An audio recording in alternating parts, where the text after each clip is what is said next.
ஒருத்தர் ரொம்ப அவசரமாக வந்தார். சார், மனுஷன் நிம்மதியாக இருக்கிறதுக்கு என்ன வழின்னு கேட்டார்.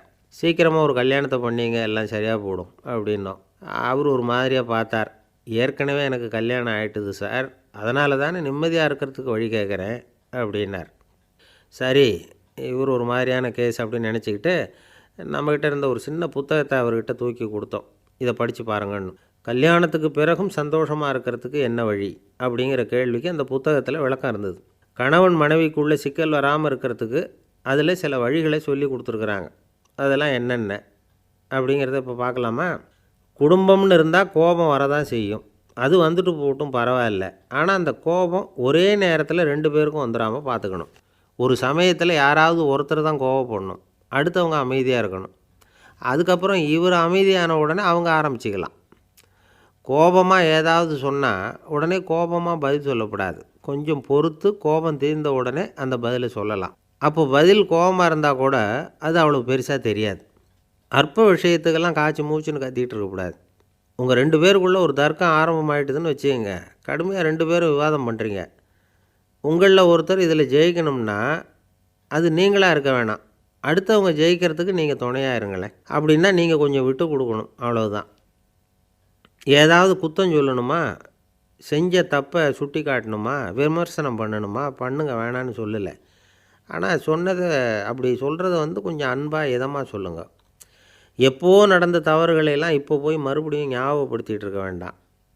நான் அப்போவே சொன்னேன் இந்த புடவை வேணாம்னு, நீங்கள் தான் கேட்கல, இப்போ பாருங்கள் கிழிஞ்சு போச்சு இப்படின்னு கத்துனாங்க ஒரு அம்மா. எப்போ சொன்னீங்கன்னு கேட்டால் ஒரு 10 வருஷத்துக்கு முன்னாடி தீபாவளி சமயத்தில் அப்படிங்கிறாங்க. அது என்ன இன்னும் அப்படியே புதுசாகவே இருக்கும்?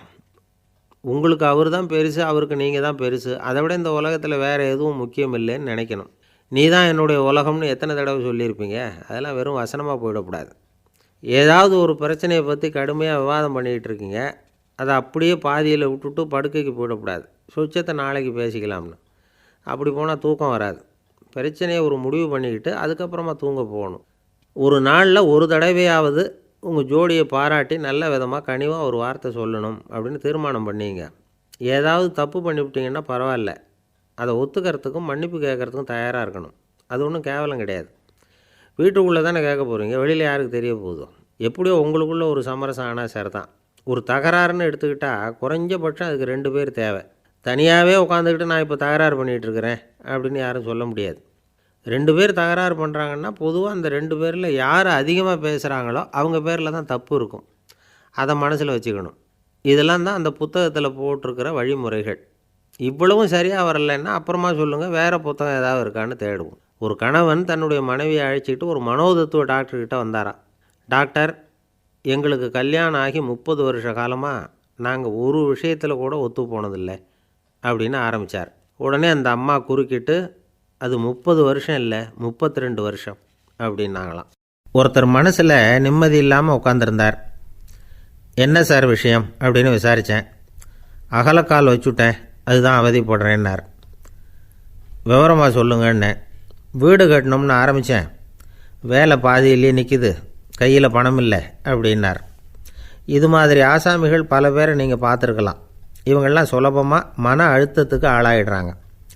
மன உளைச்சல், அதாவது ஸ்ட்ரெஸ் அப்படின்னு சொல்கிறோமே, அதுக்கு அடிப்படையான சில காரணங்கள் உண்டு. அதாவது மிகையாக திட்டமிடுதல் அப்படிங்கிறதும் ஒரு முக்கியமான காரணம். நடைமுறை சாத்தியம் என்னங்கிறத மனசில் வச்சுக்கிட்டு எந்த திட்டத்தையும் தீட்டணும், அப்போ தான் அது சரியாக வரும். 2வது காரணம் என்ன தெரியுமா? ஒரே நேரத்தில் பல்வேறு செயல்களில் ஈடுபடுறது. தொலைபேசியில் பேசிக்கிட்டே கையில் இருக்கிற கடிதத்தை படிச்சுக்கிட்டே எதிரில் உட்காந்துக்கிட்டு இருக்கிறவருக்கும் அப்பப்போ பதில் சொல்லிக்கிட்டு மனசில் பல்வேறு சிந்தனைகளை அப்படியே ஓட விட்டுக்கிட்டு இருக்கிறது, இதுவும் மன அழுத்தத்தை உண்டாக்குது. 3வது காரணம், எதிலேயும் வெற்றி மட்டும் எதிர்பார்க்குற ஒருதலைப்பட்சமான ஆர்வம். நாம் தொட்டதெல்லாம் வெற்றியாகவே முடியணும் அப்படின்னு எதிர்பார்க்குறவங்க ஏதாவது ஒன்றில் தோல்வியை கண்டால் தோண்டு போயிடுறாங்க. எப்படியும் முடியலாம்ங்கிற எண்ணம் ஏற்கனவே நமக்குள்ளே இருந்துட்டுதுன்னா அந்த அவஸ்தை வராது. அதனால் அதுவும் நம்ம வளர்த்து கொள்ள வேண்டிய ஒரு குணம். மன உளைச்சல் ஏற்படுறதுக்கு இன்னொரு காரணம், எதையும் வேகமாக செஞ்சுடணும் அப்படிங்கிற துடிப்பு. அந்த துடிப்பே மனசை அழுத்த ஆரம்பிச்சிடும். எந்த ஒரு காரியத்திலையும் தாமதமோ இடையூறோ ஏற்பட்டால் அதை பொறுத்துக்கிற மனப்போக்கம் வேணும். அது இல்லாதவங்க அழுத்தத்துக்கு ஆளாயிடுறாங்க. சில பேர் வேலைன்னு எந்த நேரம் பார்த்தாலும் வேலையே கதின்னு கிடப்பாங்க. பொழுதுபோக்குக்கோ உடற்பயிற்சிக்கோ குடும்பத்தில் உள்ளவங்க அல்லது நண்பர்கள் கூட கலந்துரையாடவோ கொஞ்சம் கூட நேரம் ஒதுக்க மாட்டாங்க. இந்த சுபாவம் மன அழுத்தத்தை உண்டு பண்ணும். இதையெல்லாம் புரிஞ்சுக்கிட்டு அதிலிருந்து விடுபடுறது எப்படின்னு யோசிக்கணும். வல்லுநர்கள் இது தொடர்பாக சில யோசனைகளை சொல்லி வச்சுருக்கிறாங்க. அது என்னென்னா, வாழ்க்கைங்கிறது பிரச்சனைகளால் பின்னப்பட்ட ஒன்று. அது எப்போவுமே முடிவடையாத ஒரு தொடர்கதை அப்படிங்கிறத முதல்ல நாம் புரிஞ்சுக்கணும். ஒரே நேரத்தில் ஒரு காரியத்தில் மட்டுமே நாம் கவனம் செலுத்தணும். அடுத்தவங்க காரியத்தில் தலையிடக்கூடாது. எதையும் பேச ஆரம்பிக்கிறதுக்கு முன்னாடி நம்மை நாமே கேட்டுக்க வேண்டிய கேள்வி 2. 1, நான் சொல்ல போகிறது ரொம்ப முக்கியமானதா? 2வது, நான் சொல்கிறத அவங்க கேட்குறதுக்கு ஆசைப்படுறாங்களா? நான் பேசுகிறதுக்கு அது சரியான நேரம்தானா? இதை யோசித்து பார்த்ததுக்கப்புறம் எதையும் பேச ஆரம்பிக்கணும். முடிஞ்ச அளவுக்கு வளைந்து போகிற சுபாவத்தை வளர்த்துக்கணும். நம்ம நேரம் விலை மதிப்பு இல்லாதது. அதை வீணாக்கக்கூடாது. சிரிக்க தெரியலனாலும் பரவாயில்ல, முகத்தில் கொஞ்சம் புன்முறுவலாவது காட்டணும். இதெல்லாம் ரொம்ப முக்கியம். அடுத்தவங்க ஏதாவது செஞ்சால் உடனே நன்றி சொல்ல மறக்கக்கூடாது. தினமும் கொஞ்சம் நேரத்தை தனிமையில் செலவு பண்ணணும். மன உளைச்சலிருந்து விடுபடுறதுக்கு 3 முக்கிய வழிகள் சொல்கிறாங்க. அதை சுருக்கமாக ரெட் அப்படின்னு சொல்கிறாங்க. RED ஆங்கில எழுத்தில். அந்த முதல் எழுத்து R, அது என்னென்னா ரிலாக்ஸேஷன், அதாவது இடை ஓய்வு. 2வது E எக்ஸர்சைஸ், உடற்பயிற்சி. 3வது டயட், திட்டமிட்ட உணவு முறை. அதனால் தியானம், மூச்சு பயிற்சி இதெல்லாம் இந்த இடை ஓய்வுக்கு வழிகள். எந்த வேலையையும் தொடர்ந்து செய்யக்கூடாது. எல்லார்கிட்டையும் கலகலப்பாக பழகணும். மாதத்துக்கு ஒரு நாளாவது குடும்பத்தோடு வெளியில் போயிட்டு வரணும். சுலபமான உடற்பயிற்சிகளை செய்யலாம். உடற்பயிற்சிங்கிறது நமக்காக நாம் செய்கிற ஒரு நீண்டகால முதலீடு அப்படின்னு சொல்லுவாங்க. அதாவது லாங் டேர்ம் இன்வெஸ்ட்மெண்ட்டாக. அளவோடு சாப்பிட்ணும், மெதுவாக சாப்பிட்ணும். இதெல்லாம் கொஞ்சம் மனசில் வச்சுக்கிட்டு நடந்துக்கிட்டால் மகிழ்ச்சியாக வாழலாம். சில பேர் சாப்பாட்டு விஷயத்தில் ரொம்ப அக்கறை எடுத்துக்கிறது உண்டு. ஒரு குண்டு ஆசாமி சாப்பிட உக்காந்தார். முதல்ல ஒரு மாத்திரை சாப்பிட்டார். எதுக்குன்னு கேட்டோம். பசி எடுக்கிறதுக்குன்னார். சாப்பிட்டு முடித்தார். பிறகு மறுபடியும் ஒரு மாத்திரை சாப்பிட்டார். இது எதுக்குன்னு கேட்டோம். சாப்பிட்டது ஜீரணமாகறதுக்கு அப்படின்னார். 1816ஆம் வருஷம் செப்டம்பர் மாதம் 11ஆம் தேதி பிரான்ஸ் தேசத்தில் உள்ள ஒரு மருத்துவமனை. அங்கே ஒரு இளம் டாக்டர் கொஞ்ச நாளைக்கு முன்னாடி தான் அந்த ஆஸ்பத்திரியில் புதுசாக வேலைக்கு சேர்ந்துருக்கிறார். அவர் பேர் ரெனே லெனக். அவர் அன்னைக்கு காலையில் அந்த மருத்துவமனையில் அப்படியே ரவுண்ட்ஸ் வந்துக்கிட்டு இருக்கிறார். வார்டில் ஒரு படுக்கையில் ஒரு இளம் பெண் படுத்திருக்கிறா. அந்த பொண்ணுக்கு இருதய நோயாக இருக்கலாம்ங்கிறது மற்ற டாக்டர்கள் சந்தேகம். அந்த காலத்துல எல்லாம் ஒருத்தருடைய இருதய துடிப்பை தெரிஞ்சுக்கணும்னா நோயாளியின் மார்பில் டாக்டர் காதை வச்சு பார்த்து தான் தெரிஞ்சுக்கிறது வழக்கம். ஆனால் இந்த பெண்ணும் இளம் பெண். அந்த டாக்டரும் புதுசாக சேர்ந்துருக்கிறவர். அதனால் பரிசோதனை பண்ண தயங்கினார். கொஞ்ச நேரம் யோசனை பண்ணார். திடீர்னு ஒரு ஞாபகம் வந்தது அவருக்கு. அதாவது அன்றைக்கி விடியற் காலையில் தோட்டத்தில் அப்படி வாக்கிங் போயிட்டு இருந்தப்போ சின்ன பசங்கள்லாம் ஒரு மரக்கட்டையை வச்சு விளையாடிக்கிட்டு இருந்தாங்களாம். அதை இவர் பார்த்துருக்கிறார். அது என்ன விளையாட்டுனா, ஒரு நீளமான மரப்பலகை. அதில் ஒரு முனையில் ஒரு பையன் தன்னுடைய காதை வச்சுக்கிட்டு இருக்கிறான். மறுமுனையில் இன்னொரு பையன் அந்த மரப்பலகையை ஒரு ஆணியால் கீறிக்கிட்டு இருக்கிறான். ஒரு முனையில் ஆணியால் கீறும் பொழுது மறுமுனையில் காதை வச்சிருக்கிற பையனுக்கு அந்த சத்தம் துல்லியமாக கேட்குது. அந்த டாக்டருக்கு காலையில் பார்த்த இந்த விளையாட்டு ஞாபகத்துக்கு வந்துட்டுது. உடனே என்ன பண்ணார் தெரியுமா? ஒரு நீளமான காகிதத்தை எடுத்தார். அதை அப்படியே உருளை மாதிரி உருட்டினார். ஒரு முனையை அந்த நோயாளியின் மார்பில் இடது பக்கம் வச்சார். இன்னொரு முனையில் தன்னுடைய காதை வச்சார். என்ன ஆச்சரியம்!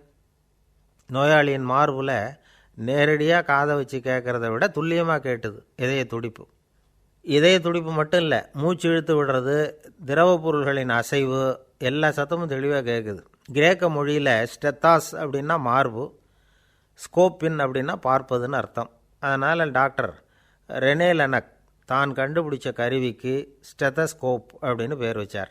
அவரே முதல் மாடலையும் செஞ்சார். அளவு ரொம்ப பெருசாக இருந்தது. சுலபமாக எடுத்துகிட்டு போகிறது கஷ்டம். அது அவ்வளோ கஷ்டமாக இருந்தது. அது அதனால் அவரே அதை அப்புறம் 2 பிரிவாக தயார் பண்ணார். இது 2 துண்டையும் டாக்டர் தன்னோட கோட்டு பாக்கெட்டில் வச்சுக்கலாம், தேவைப்படுறப்ப எடுத்து ஒன்றா சேர்த்துக்கலாம். இப்படி தான் அவர் ஆரம்பத்தில் பண்ணார். தன்னுடைய இந்த கண்டுபிடிப்பை பற்றி அவர் ஒரு புத்தகம் எழுதினார். நிறைய விற்றுது, புகழும் பணமும் சேர்ந்தது. பணமும் புகழும் வந்து சேர்ந்தது மாதிரியே அவருக்கு ஒரு நோயும் வந்து சேர்ந்தது. அது என்ன நோயின்னு கண்டுபிடிக்கிறதுக்கும் அவர் கண்டுபிடிச்ச கருவி தான் உபயோகப்பட்டு தான். அவரே அதை கண்டுபிடிச்சார். அவருக்கு வந்திருந்தது காச நோய்.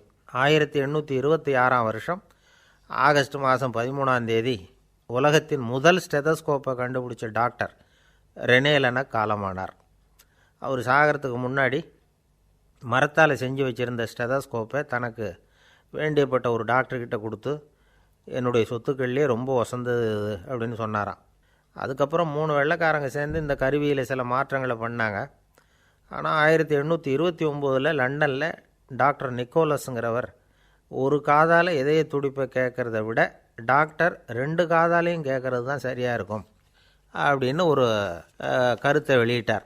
அதுக்கப்புறம் ரொம்ப காலம் கழித்து 1852 ஜார்ஜ் காமான் அப்படிங்கிறவர் ரப்பர் டியூபுகளை உபயோகப்படுத்தி 2 காதாலையும் கேட்குற மாதிரி ஒரு புதிய வடிவத்தை அதுக்கு கொடுத்தார். அதுக்கு பிறகு அது படிப்படியாக எவ்வளவோ மாற்றங்கள் இருந்தாலும் ஆரம்பத்தில் டாக்டர் ரெனே லெனக் உருவாக்கின அடிப்படை மாடலை யாரும் மாற்றி அமைக்கலைங்கிறது தான் முக்கியமான விஷயம்.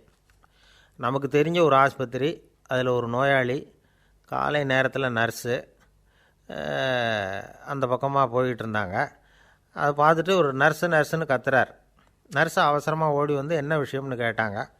சிஸ்டர், இங்கே பாருங்கள், உங்கள் டாக்டரை என் நெஞ்சில் ஒரு காதை வச்சு கேட்டுக்கிட்டு இருக்கிறார் அப்படின்னார் நோயாளி.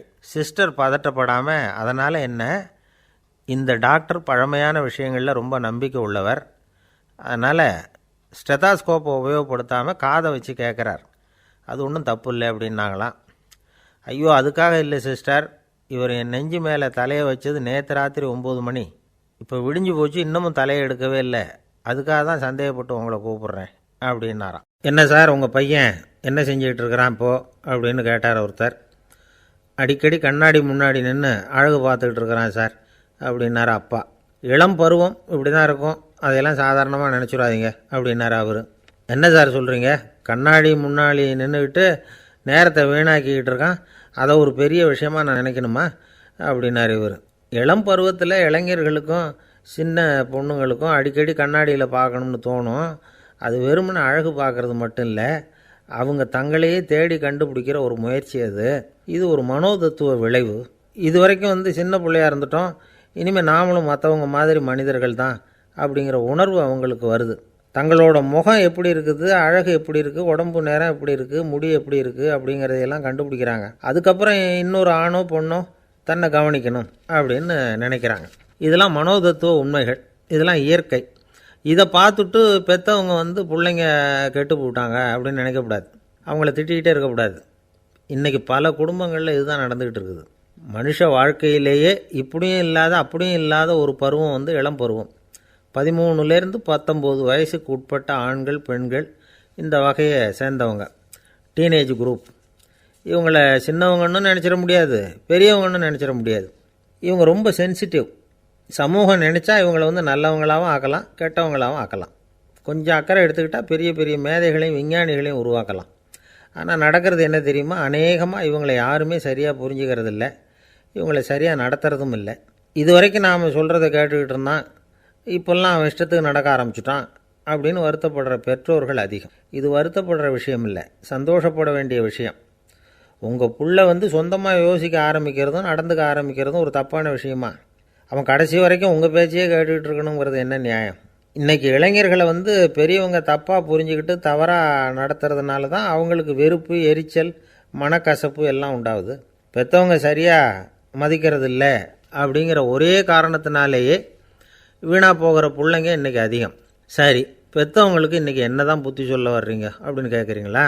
நாம் எதையும் சொல்ல வரல, ஆனால் அது சம்பந்தமான சில நிபுணர்கள் சொல்லியிருக்கிறத உங்கள் காதில் போட்டு வைக்கலாம். அது என்னென்னா, பிள்ளைங்க கிட்ட அன்பு செலுத்துங்க. குழந்தையாக இருந்தப்போ எவ்வளவு பாசமாக இருந்தீங்க, வளர வளர அதை ஏன் குறைச்சிக்கிறீங்க? பெற்றவங்களின் அன்பான வார்த்தைகளுக்கு ஏங்குறவங்க தான் இன்றைய இளைஞர்கள். அவங்க எதை சொன்னாலும் அதை அக்கறையாக காது கொடுத்து கேளுங்க, அலட்சியப்படுத்தாதீங்க. அவங்க விரும்புகிறது உங்கள்கிட்ட இருந்து ஒரு மதிப்பு, மரியாதை, அங்கீகாரம், இவ்வளவு தான். அவங்க அவங்களாவே முடிவுகள் எடுக்கட்டும், அதுக்கு நீங்கள் உதவியாக இருங்க, அது போதும். மற்றவங்க முன்னாடி, முக்கியமாக அவங்க நண்பர்கள் முன்னாடி அவங்கள பற்றி மட்டமாக பேசாதீங்க. அவங்கக்கிட்ட பொய் சொல்லக்கூடாது. நீங்கள் சொன்னது பொய்ன்னு தெரிஞ்சு போச்சுன்னா உங்கள் பேரில் அவங்களுக்கு இருக்கிற மதிப்பு போயிடும், நம்பிக்கை போயிடும். அவங்களுக்கு முன்னாடி நீங்கள் சண்டை போடக்கூடாது. உங்கள் பிள்ளைய எப்பவும் இன்னொரு பிள்ளையோட ஒப்பிட்டு பேசுகிற வேலையே வேணாம். கூட பிறந்த மற்றவங்களோட கூட ஒப்பிடக்கூடாது. இப்படி செஞ்சால் அவன் உங்ககிட்டையும் பிரியமாக இருக்க மாட்டான், அவங்ககிட்டையும் பிரியமாக இருக்க மாட்டான். புள்ள எங்கே போகிறான், என்ன பண்ணுறான் அப்படின்னுலாம் துப்பறிஞ்சிக்கிட்டு இருக்கக்கூடாது. இளைஞர்கள் தனிமையை விரும்புகிறவங்க. அவங்கள பெட்டியில் வச்சு மூடி பாதுகாக்கணும்னு நினைக்கக்கூடாது. அவங்கள எப்படி பாதுகாக்கிறது அப்படிங்கிறது அவங்களுக்கே தெரியும். உங்கள் புள்ள எப்படி நடந்துக்கணும்னு நீங்கள் எதிர்பார்க்குறீங்களோ அது மாதிரி நீங்கள் நடந்து காட்டுங்க, அது போதும். ஒரு வீட்டில் அப்பாவும் அம்மாவும் பேசிக்கிட்டு இருக்கிறாங்க.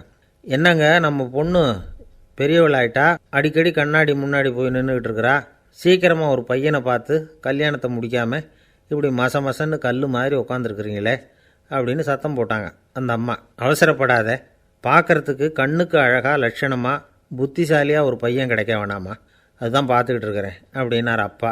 இதுக்கு அந்த அம்மா சொல்கிறாங்க, எங்கள் அப்பா இப்படியெல்லாம் நினச்சிக்கிட்டு இருந்திருந்தா எனக்கு கல்யாணமே ஆயிருக்காது தெரியுமா அப்படின்னாங்களாம். இந்த உலகத்தில் எல்லாருக்கும் மகிழ்ச்சி தரக்கூடிய ஒரு பொருள் எது? இது ஒரு முக்கியமான கேள்வி. இந்த கேள்விக்கு பொருத்தமான ஒரு பதிலை உங்களால் சொல்ல முடியுமா? அதாவது கொஞ்சம் யோசித்து பார்த்தா பணம்னு சொல்லலாமா? இப்போ கையில் காசு இல்லாதவங்ககிட்ட ஒரு 10 ரூபாயை கொடுத்தா அது அவனுக்கு சந்தோஷத்தை கொடுக்கும். ஏற்கனவே வருமான வரி பிரச்சனையில் சிக்கி இருக்கிறவர்கிட்ட இன்னும் கொஞ்சம் பணம் இந்தாங்கன்னு சொல்லி கொடுத்தோம்னா அது அவருக்கு சங்கடத்தை தான் கொடுக்கும். அதனால் அந்த கேள்விக்கு பணங்கிறது பொருத்தமான பதிலாக இருக்க முடியாது. கேள்வி என்னென்னா, இந்த உலகத்தில் எல்லாருக்கும் மகிழ்ச்சி தரக்கூடிய ஒரு பொருள் எது? சரி, இனிப்புன்னு சொல்லலாமா? ஏன்னா எல்லாருக்கும் இனிக்க தானே செய்யும். அதுலேயும் ஒரு சிக்கல் இருக்குது. சர்க்கரை வியாதிக்காரங்களுக்கு அது என்ன சந்தோஷத்தையாக கொடுக்கும்? ஆக எல்லாருக்கும் வேறுபாடு எதுவும் இல்லாமல் மகிழ்ச்சியை கொடுக்கக்கூடியது வேறு ஏதோ ஒன்று இருக்குது. அது என்னன்னு கண்டுபிடிக்கணும். அதுதான் இன்றைக்கி தகவல். இப்போ அதை கண்டுபிடிக்கணும்னா இந்த கதையை கேட்கணும். அது என்ன கதைன்னா, ஒரு ஊரில் ஒரு ராஜா இருந்தார். அவருக்கும் இதே சந்தேகம் வந்துட்டுது. அதாவது எல்லாருக்கும் இன்பம் தரக்கூடிய பொருள் எது அப்படின்னு. இதுக்கு பதில் தெரிஞ்சுக்கிறதுக்கு ஆசைப்பட்டார். சரி, அதுக்கு என்ன செய்யலாம்னு யோசனை பண்ணார். நாட்டு மக்களுக்கு பகிரங்கமாக ஒரு அறிவிப்பு கொடுத்தார். நம்ம நாட்டு மக்கள் இன்பம் தரக்கூடிய பொருள் எதுன்னு நினைக்கிறாங்களோ அதை கொண்டுக்கிட்டு அரண்மனையில் உள்ள கண்காட்சி மண்டபத்தில் வைக்கலாம். அப்படி அவங்க வைக்கிற பொருள்களில் எது எல்லாருக்கும் இன்பம் தரக்கூடியதாக இருக்குமோ அதை வச்சவருக்கு 1000 பொற்காசுகள் பரிசு அப்படின்னு அறிவிப்பு கொடுத்துட்டார். ஜனங்கள் இந்த அறிவிப்பை கேட்டாங்க. அதுக்கப்புறம் சும்மா இருப்பாங்களா? 1000 பொற்காசுன்னா சும்மாவா? அவங்கவுங்க கையில் என்னென்ன கிடைச்சதோ அதையெல்லாம் கொண்டாந்து அரண்மனை காட்சி மண்டபத்தில் வச்சுட்டாங்க. அதுக்கப்புறமா ராஜா அங்கே வந்தார். ஒவ்வொன்றா பார்த்துக்கிட்டே வந்தார். முதல்ல ஒரு குயில் இருந்தது, இனிமையாக பாடக்கூடிய குயில். இந்த குயிலோட இன்னிசை எல்லாருக்கும் இன்பம் தரக்கூடியது தான். இருந்தாலும் காது கேட்காதவங்களுக்கு இந்த இசை எப்படி இன்பம் தர முடியும்? அதனால் இது சரியில்லைன்னு விட்டார். அடுத்தபடியாக போனார். அங்கே என்ன வச்சுருக்குறாங்கன்னு பார்த்தா ஒரு அழகான மயில் அங்கே தோகை விரித்து ஆடிக்கிட்டு இருக்குது. இந்த மயிலோட ஆட்டம் மனசுக்கு இன்பம் தரக்கூடியது தான். இருந்தாலும் பார்வை இல்லாதவங்க இந்த ஆட்டத்தை பார்த்து ரசிக்க முடியுமா? முடியாது. அதனால் இதுவும் சரியில்லை அப்படின்னு சொல்லிவிட்டார். அதுக்கு அடுத்தபடியாக போனார். பல வகையான இனிப்பு பண்டங்களை வச்சுருந்தாங்க. பார்த்தார், வயசானவங்களுக்கும் நோயாளிகளுக்கும் இது இன்பம் தராது, துன்பம்தான் கொடுக்கும் அப்படின்னார். இப்படி ஒவ்வொன்றா பார்த்துக்கிட்டே போகிறார். அழகான மலர்கள், கனிகள், ஓவியங்கள் எதுவுமே பொருத்தமாக தெரியல. சகல பேருக்கும் இன்பம் தரக்கூடிய வகையில் எதுவும் இல்லை. கடைசியாக வந்தார். அங்கே ஒரு களிமண் பொம்மை இருந்தது. அது என்ன பொம்மை தெரியுமா? பசியால் வாடி இருக்கிற ஒருத்தருக்கு ஒரு அம்மா இனிமையாக பேசிக்கிட்டு சோறு போடுறது மாதிரி அந்த பொம்மையை செஞ்சுருந்தாங்க. அதுக்கு கீழே அன்பு அப்படின்னு எழுதியிருந்துதான். ராஜா பளிச்சுன்னு ஒரு முடிவுக்கு வந்தார். அந்த பொம்மையை செஞ்ச சிற்பியை வரவழைச்சார், பரிசு கொடுத்தார். அன்பு ஒன்று தான் எல்லாருக்கும் இன்பம் அளிக்கக்கூடிய பொருள். காது கேட்காதவங்களும் அதை கேட்க முடியும், பார்வை இல்லாதவங்களும் அதை பார்க்க முடியும், குழந்தைகளும் அதை உணர முடியும் அப்படின்னு அதுக்கு விளக்கம் கொடுத்தார் அந்த மன்னர். இந்த உலகத்தில் எல்லாருக்கும் மகிழ்ச்சி தரக்கூடிய ஒரு பொருள் அன்பு தான். அதை புரிஞ்சுக்கிட்டு தான் சில கணவன்மார்கள் மனைவி பேரில் ரொம்ப அன்பை காட்டிக்கிறது வழக்கம். ஒரு வீட்டு வாசப்படி பக்கமாக மழைக்கு ஒதுங்கினார் ஒருத்தர். மழை தூரிக்கிட்டு இருந்தது, இருட்டு நேரம். அந்த வீட்டில் இருந்தவர், இன்றைக்கி ராத்திரி வேணும்னா இங்கேயே தங்கிட்டு காலையில் போங்க அப்படின்னார். உடனே இவர் சொன்னார், ரொம்ப நன்றிங்க, ஒரு 10 நிமிஷத்தில் இதை வந்துவிடுறேன் அப்படின்னு சொல்லிவிட்டு எங்கேயோ ஓடினார். 10 நிமிஷம் கழித்து திரும்பி வந்தார். ஆமாம், எங்கே போயிட்டு வந்தீங்கன்னு கேட்டார் வீட்டில் இருந்தவர். நேராக எங்கள் வீட்டுக்கு போய் மனைவிக்கிட்ட இன்றைக்கி ராத்திரி இங்கேயே தங்கிக்கிறேன்னு சொல்லிவிட்டு வந்துவிட்டேன் அப்படின்னார் அவர். அன்பில் இது ஒரு ரகம். ஒரு நாள் ஒரு தகப்பனார் தன்னுடைய பிள்ளையை அழைச்சிட்டு வந்தார். சார், இவன் சரியாக படிக்க மாட்டேங்கிறான், பெரியவங்களை மதிக்க மாட்டேங்கிறான், நீங்கள் கொஞ்ச நாள் இவனுக்கு குருவாக இருந்து நல்ல விஷயங்களை சொல்லி கொடுத்தா தேவையில்லைன்னார். பெரியவங்களையும் மதிக்காதவன் எப்படி என்ன மதிக்க போகிறான் அப்படிங்கிறது நமக்கு யோசனை வரும் இல்லையா? வேணாங்க, என்னை விட்டுருங்க அப்படின்னோம். அவர் விட மாட்டேன்னு விட்டார். இல்லைன்னா அவரே சிஷ்யன் ஆகிடுவார் போல இருந்தது. சரி, வேறு வழி இல்லாமல் அந்த பையனையே என்னுடைய சீடை நான் ஏற்றுக்கிட்டு உபதேசமெல்லாம் பண்ண ஆரம்பித்தோம். அதாவது குரு பக்தின்னா அது எப்படி இருக்கணுங்கிறத பற்றி சொல்லி கொடுத்தோம் அவனுக்கு. சதமகர் அப்படின்னு ஒரு குரு இருந்தார். அவருக்கு ஒரு சீடர். அவன் பேர் துளசி சைதன்யன். நைஷ்டிக பிரம்மச்சாரி. தன்னுடைய குருவுக்கு எந்த நேரத்தில் எது தேவைங்கிறத புரிஞ்சுக்கிட்டு சேவை செய்கிறவன். ஆனால் இவனை பற்றி மற்ற சீடர்களுக்கு பொறாமல் வந்துட்டுது. இவன் மட்டும் இப்படி இருக்கானேன்னு உடனே குருக்கிட்ட போய் கோல் மூட்டினாங்க. அவன் சரியில்லை, அவன் நடந்துக்கிறது சரியில்லை, அப்படி இப்படின்னு எதையாவது சொல்லி. இருந்தாலும் இதையெல்லாம் அந்த குரு நம்பலை. அவருக்கு தெரியும் யார் யார் எப்படின்னு. துளசி சைதன்யன் பெருமையை மற்ற சீடர்களுக்கு உணர்த்தணும் அப்படின்னு நினச்சார். அதுக்கு ஒரு வழி பண்ணார். ஒரு நாள் சீடர்களை எல்லாம் கூப்பிட்டுக்கிட்டு ஒரு காட்டு வழியாக போய்கிட்டு இருந்தார். அங்கே ஒரு பெரிய மலை அருவி கொட்டிக்கிட்டு இருந்தது. குரு சீடர்கள் பக்கம் திரும்பினார். இந்த மலையின் மேலே இருந்து அந்த படுபாதாளத்தில் குதிக்கிறதுக்கு உங்களில் யார் தயார் அப்படின்னு கேட்டார். ஒரு சீடனும் வாயை திறக்கலை, ஒதுங்கி நின்றுக்கிட்டாங்க. பின்னாடி மூட்டை முடிச்சோடு வந்துக்கிட்டு இருந்தான் துளசி சைதன்யன். அவனை பார்த்தார். தபாருப்பா, நீ மேலே இருந்து அந்த அருவியில் குதி அப்படின்னார். அப்படியே செய்கிறேன் சுவாமின்னா ஓடி போய் பொத்துன்னு குதிச்சுட்டான். அடுத்த கணமே குருநாதர் தன்னுடைய யோக சக்தியால் பறந்து போய் அவன் கீழே விழுந்துடாமல் தாங்கி பிடிச்சி கொண்டுக்கிட்டு வந்துட்டார். மற்ற சீடர்களுக்கெல்லாம் ஒரு மாதிரி ஆயிட்டுது. அடுத்தபடியாக என்ன பண்ணலாம்னு யோசித்தாங்க இவனை மாட்டி விடுறதுக்கு. ஒரு நாள் வெத்தலை அடிக்கிற ஒரு சின்ன உரலையும் உலக்கையையும் எடுத்து ஒளிய வச்சுட்டாங்க. சதமகர் சன்னியாசி இல்லை, அவர் வெத்தலை போடுவார். பல்லு சரியில்லை, அதனால் இடித்து தான் வெத்தலையை போடணும். திடீர்னு வெத்தலை பாக்கு கேட்டார். வழக்கமாக உரலில் இடித்து தர்றது தான் துளசியின் பழக்கம். உரலை தேடினா கிடைக்கல, என்ன பண்ணுறது? குரு கேட்டுவிட்டாரே, குரு சேவை தானே முக்கியம்.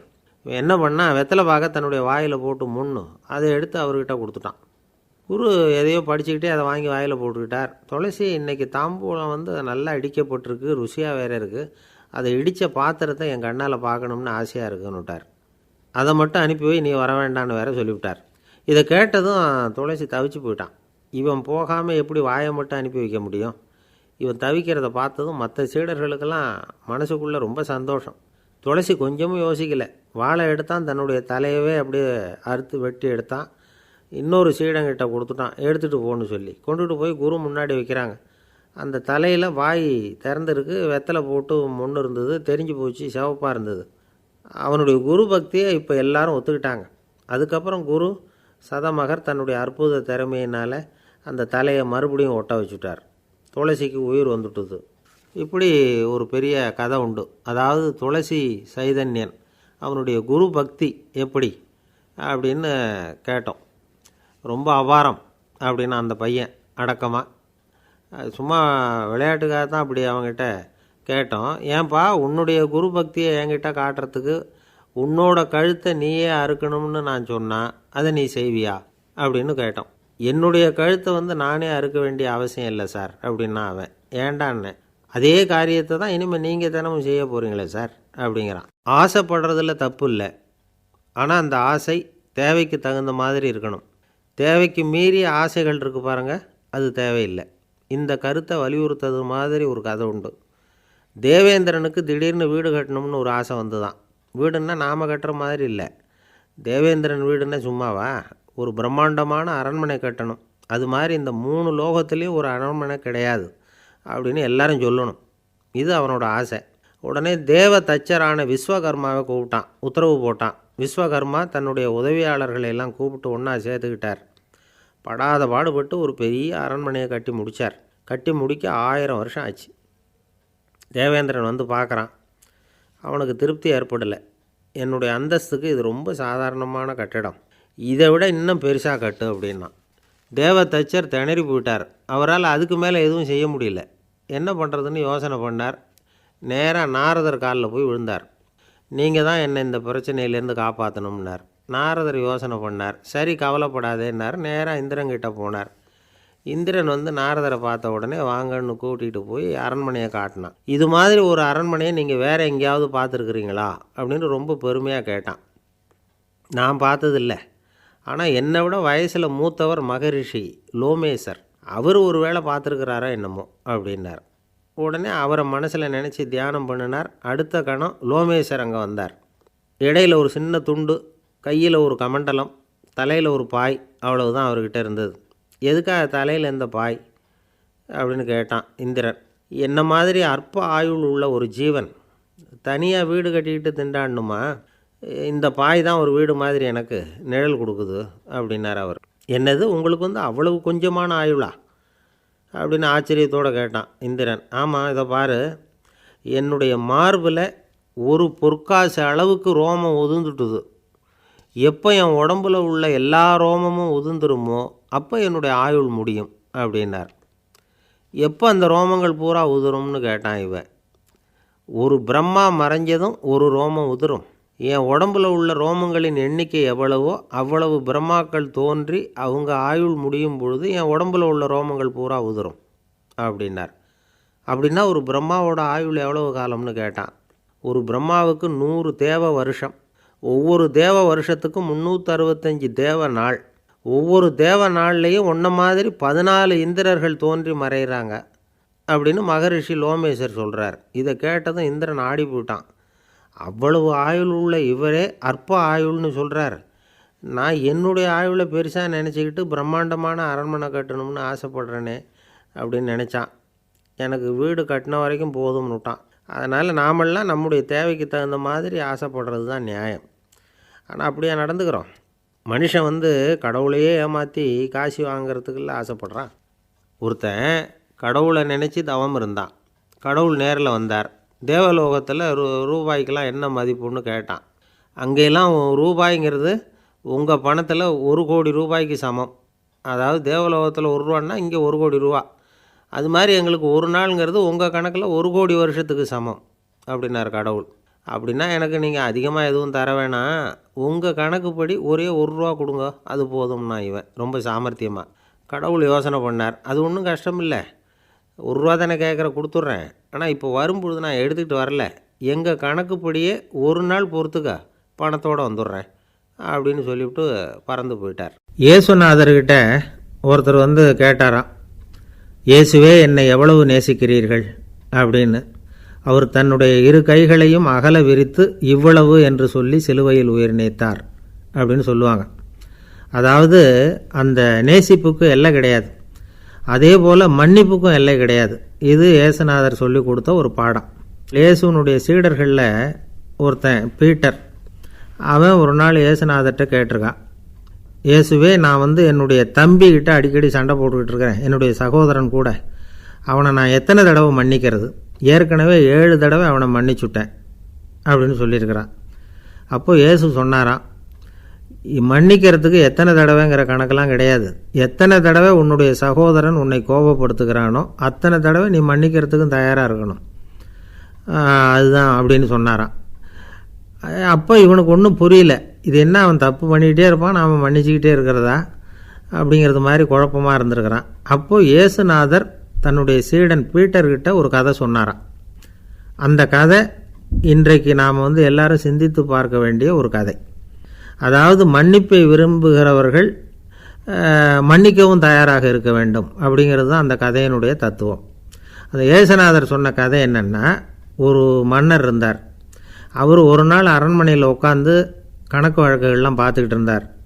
நம்ம அரண்மனையிலேருந்து யார் யார் அரசாங்க கடன் வாங்கியிருக்கிறாங்க, யார் யார் திருப்பி செலுத்தியிருக்கிறாங்க அப்படிங்கிற விவரத்தையெல்லாம் பார்த்துக்கிட்டு இருந்தார். அப்போ தான் புரிஞ்சுது, அந்த அரண்மனையில் வேலை செய்கிற ஒருத்தனே அரசாங்க கடன் வாங்கியிருக்கிறான். எவ்வளவு? 10,000 பொற்காசுகள் வாங்கியிருக்கான் கடன். இந்த 10,000 பொற்காசுகளை திருப்பி செலுத்தலை அரசாங்கத்துக்கு. இது மன்னர் கவனத்துக்கு வந்தது. உடனே நம்ம அரண்மனையில் இருக்கிறவனே அரசு கடன் வாங்கி திருப்பி செலுத்தாமல் இருக்கான், அவனை கூப்பிட்டு வாங்கன்னு சொல்லி கூப்பிட்டுட்டு வந்தாங்களாம். விசாரிச்சிருக்கிறாங்க, என்னப்பா நீ எவ்வளோ ஒன்று? ஆமாங்க 10,000 பொற்காசுகள் வாங்கியிருக்கிறேன், இன்னும் திருப்பி கட்டலைன்றிருக்கான். உடனே அவர் மன்னர் சொல்லியிருக்கிறார், நம்ம சட்டத்திட்டப்படி நீ உடனே பணத்தை திருப்பி கட்டிடு. அப்படி உன்னால் கட்ட முடியலன்னா உன்னுடைய வீடு வாசல் சொத்து சுகம் எல்லாத்தையும் விற்று அந்த பணத்தை அரசு கருவூலத்தில் சேர்த்துக்கிறதுக்கு நானே ஏற்பாடு பண்ணிடுறேன் அப்படின்னு அந்த மன்னர் சொன்னாராம். இவன் அப்படியே அதிர்ச்சி ஆகிட்டான், அப்படியே பொத்துன்னு காலில் விழுந்தானா. மன்னா என்னை மன்னிச்சுங்க, என்னால் முடியல, எனக்கு மன்னிப்பு கொடுங்க அப்படின்ட்டுருக்கான். உடனே அவர் எழுந்திரிச்சு, சரி நீ மன்னிப்பு கேட்டுவிட்ட, அதனால் உன்னை மன்னிக்கிறேன், நீ பணம் கட்ட வேண்டாம் அப்படின்னு சொல்லி அந்த மன்னர் அவனை விட்டுட்டாரான். பணத்தையும் தள்ளுபடி போட்டார், நீ திருப்பி கட்ட வேண்டான்னு. இவனுக்கு ரொம்ப மகிழ்ச்சி, அதனால் ரொம்ப உல்லாசமாக வந்துக்கிட்டு இருக்கிறான். தெருவில் வந்துக்கிட்டு இருக்கிறப்ப இவங்கிட்ட கடன் வாங்கின ஒருத்தன் எதுக்கு வந்துக்கிட்டு இருக்கான். அவன் இவங்கிட்ட ஒரு 100 பொற்காசுகள் கடன் வாங்கியிருக்கான். அவன் வந்தான், இவன் போய் அவன் சாட்டையாக பிடிச்சிக்கிட்டான், நீ எப்படா என் கடனை திருப்பி கொடுக்க போகிறேன்னு. அவன் இப்போ முடியல, கொஞ்சம் பொறுத்துக்கா, அப்புறம் தரேன் இருக்கான். அதெல்லாம் முடியாது, நீ கொடுத்து தான் ஆகணும் அப்படின்னு இவன் புடிவமாக சொல்கிறான். இப்போ நிலைமையை பாருங்கள், இவன் ஏற்கனவே இவன் 10,000 பொற்காசுகள் அரசாங்கத்தில் கடன் வாங்கினா அதுக்கு மன்னிச்சு விட்டுட்டார் இவனை. ஆனால் இவன் இன்னொருத்தனை மன்னிக்கிறதுக்கு தயாராக இல்லை. இவங்கிட்ட கடன் வாங்கின இன்னொருத்தன் 10 பொற்காசுகள், அவனை மன்னிக்க தயாராக இல்லை. அவனை கொண்டு போய் நீதிமன்றத்தில் கொண்டு போய் நிறுத்தி தண்டனை வாங்கி கொடுத்துட்டான். நீதிபதி என்ன சொன்னார், அந்த இவன் வாங்கின பொற்காசுகளை திருப்பி கட்டுற வரைக்கும் ஜெயிலில் இருக்கணுங்கிறது தீர்ப்பு. ஆனால் உடனே அரசர் காதில் வந்து விழுந்தது.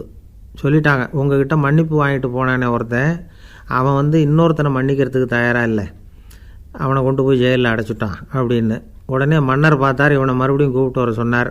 தபாரப்பா, நான் உன்னை மன்னிச்சு விட்டேன், ஆனால் நீ இன்னொருத்தனை மன்னிக்கிறதுக்கு தயாராக இல்லை, அதனால் என்னுடைய தீர்ப்பையும் மாற்றுறேன், நீயும் அரசு கடன் தீர்ற வரைக்கும் ஜெயிலில் தான் இருக்கணும் அப்படின்னு சொல்லி ஜெயிலுக்கு அனுப்பிச்சிட்டாராம். இப்படி ஒரு கதையை இயேசுநாதர் தன்னுடைய சீடருக்கு சொன்னதாக ஒரு வரலாறு. அது என்ன, அதிலேருந்து நாம் புரிந்து கொள்ள வேண்டியதுன்னா, நாம் மன்னிக்கப்படணும்னு நாம் விரும்புகிறோம்னா நாம் இன்னொருத்தரை மன்னிக்கிறதுக்கு தயாராக இருக்கணும். அதனால் நாம் இன்னொருத்தரை யாரையும் மன்னிக்க மாட்டோம், ஆனால் என்ன இன்னொருத்தர் மன்னிக்கணும் அப்படிங்கிறது மாதிரி செய்யக்கூடாதுன்னு சொல்லுவாங்க. அது மாதிரி நாம் இப்போ இது தப்பாக புரிஞ்சுக்கிறவங்களும் இருக்கிறாங்க. பாவம் மன்னிப்புங்கிறதுலாம் எதுக்குன்னா, அதாவது மறுபடியும் பாவம் செய்யாமல் இருக்கிறதுக்காக தான். அதான் மன்னிக்கிறாரே அப்படிங்கிறதுக்காக மறுபடியும் பாவம் பண்ணிகிட்டு இருக்கிறது இல்லை. அதான் ஒருத்தர் கேட்டாராம், பாவத்திலேருந்து மன்னிப்பு கிடைக்கணும்னா நீ என்ன செய்யணும் அப்படின்னு கேட்டிருக்கார். அதுக்கு அவன் சொல்லியிருக்கிறான், நான் முதல்ல பாவம் செய்யணும், அப்போ தானே மன்னிப்பு கிடைக்கும் அப்படின்னு நானாம். இப்படிப்பட்டவர்கள் தான் இன்றைக்கி உலகத்தில் அதிகமாக இருக்கிறாங்க. அதனால் இந்த மன்னிப்பின் மகத்துவங்கிறது இயேசுநாதர்கிட்டேருந்து தான் நாம் புரிஞ்சுக்கணும். அந்த இயேசு சொன்ன அந்த மன்னிக்கிற மனோபாவம் இருந்தால் இன்றைக்கி உலகம் பூராவும் அமைதி பூங்காவாக இருக்கும். அதில் ஒன்றும் ஆச்சரியமே இல்லை, அதில் ஒன்றும் சந்தேகமும் இல்லை. அதனால் மன்னிக்கிற மனோபாவத்தை நாம் எல்லாரும் நமக்குள்ளே வளர்த்து கொள்ள வேண்டும் அப்படிங்கிறது தான் நாம் இன்றைக்கு எல்லோரும் சிந்தித்து பார்க்க வேண்டிய ஒரு செய்தி. ஊருக்கு வெளியில் அமைதியான ஒரு இடம், அங்கே ஒரு ஆசிரமம், அங்கே ஒரு சாமியார், அவர் தினமும் நல்ல போதனைகள்லாம் செய்வார். பல பேர் போய் அங்கேயே சில நாள் தங்கி இருந்து அவர் சொல்கிற அறிவுரைகளை எல்லாம் கேட்டுக்கிட்டு வர்றது வழக்கம். ஒரு தடவை அவரை பார்த்துட்டு போகிறதுக்காக 3 வெளியூர் தம்பதிகள் வந்தாங்களாம். அந்த மடத்திலேயே சாப்பிட்டுக்கிட்டு தங்கியிருந்து அவங்களுடைய போதனைகளை கேட்டுக்கிட்டு போகணுங்கிறது அவங்க நோக்கம். காலையில் குளிச்சுட்டு பூஜையில் உட்காந்தார் அந்த சுவாமி.